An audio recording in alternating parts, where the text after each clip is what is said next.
Meron pala tayo dito mga idol, dalawang soundbox ano. Ayan. Yung isa two-way, yung pang mid-high natin, yung pangalawa naman ay pang sub natin. So puro D15 yan mga idol, yung nakaload dyan na 500 watts din. Dito sa ating Kevlar na yan, yan. Itong Kevlar ko, 500 watts din yan. Twitter, Titan ang driver unit natin dyan, nasa 300 watts. So itong gagawin natin pang mid-high, ito naman yung gawin natin na pang low. So isang amplifier lang gagamitin natin dito mga idol. Yung left channel gagamitin natin sa mid-high, yung right channel gagawin din natin sa ating low. So ginamitan ko na siya ng equalizer. So itong settings ko dito mga idol sa ating channel 1. So yan ang ginawa ko para sa ating mid-high. Ayan. Ito naman sa ating channel 2, ginamit ko naman ito pang low. So ayan, nakababa no, mula sa 250. Nakababa po yan hanggang sa dulo. So sa ganitong setting mga idol, nababawasan talaga yung bukal, lalong lalo na pag ginamit natin sa ating pang low.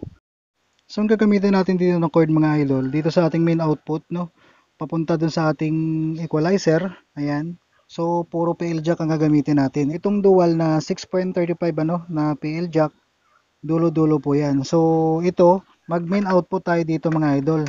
Itong left and right channel ng ating mixer.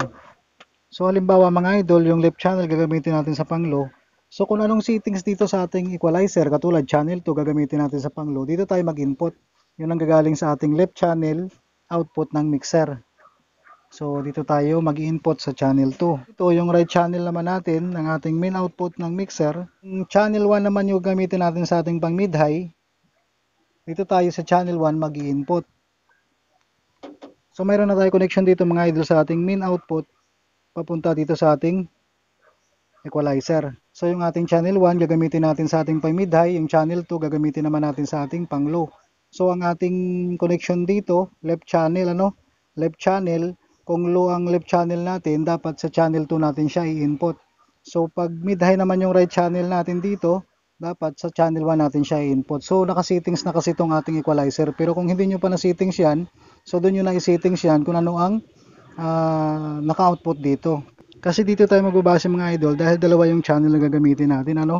Yung channel 1 ginamit natin sa ating pang low, yung channel 2 naman ginamit natin sa ating pang mid-high. So dahil ang ating pang mid-high, channel 2 na, so naka-right channel siya.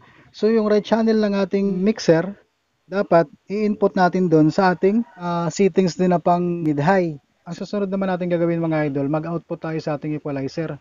Papunta naman dito sa ating amplifier. So ang gagamitin lang natin dito, ito, dual 6.35 to dual RCA. So halimbawa mga idol, ito ay output natin sa ating equalizer channel 1 to channel 2, 6.35.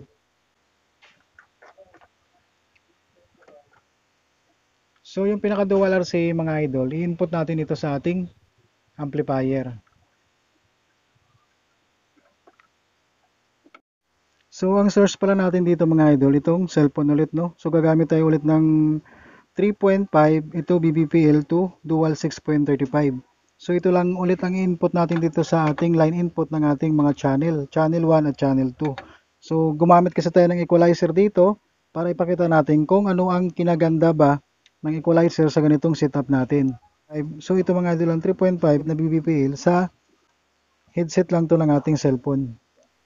So ang gain ng ating equalizer mga idol, ilagay lang muna natin sa 12 o'clock ano. Ganun din dito sa ating pang mid-high. So gagawin ko na rin 12 o'clock yung ating gain ng ating mid-high. So yan lang din ang ginawa kong settings mga idol. Mga idol ano, sound check na tayo. Yung main volume natin dapat naka-volume po yan.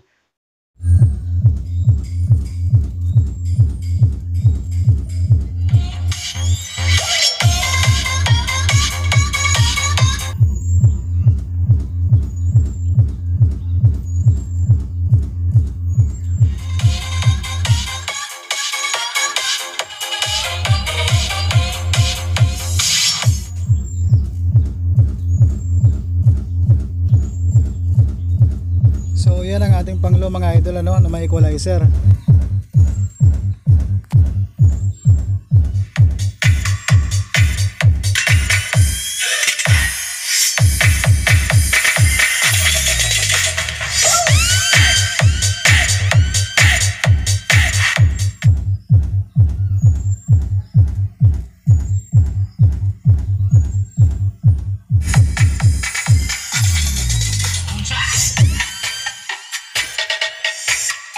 So ito mga idol, ano, through Bluetooth connection na tayo. So wala na tayong may naka-line input dyan sa bawat channel ng ating mixer. So ang pinaka-volume naman dito mga idol, itong pinaka-main volume at saka itong pinaka feeder ng 6 and 7.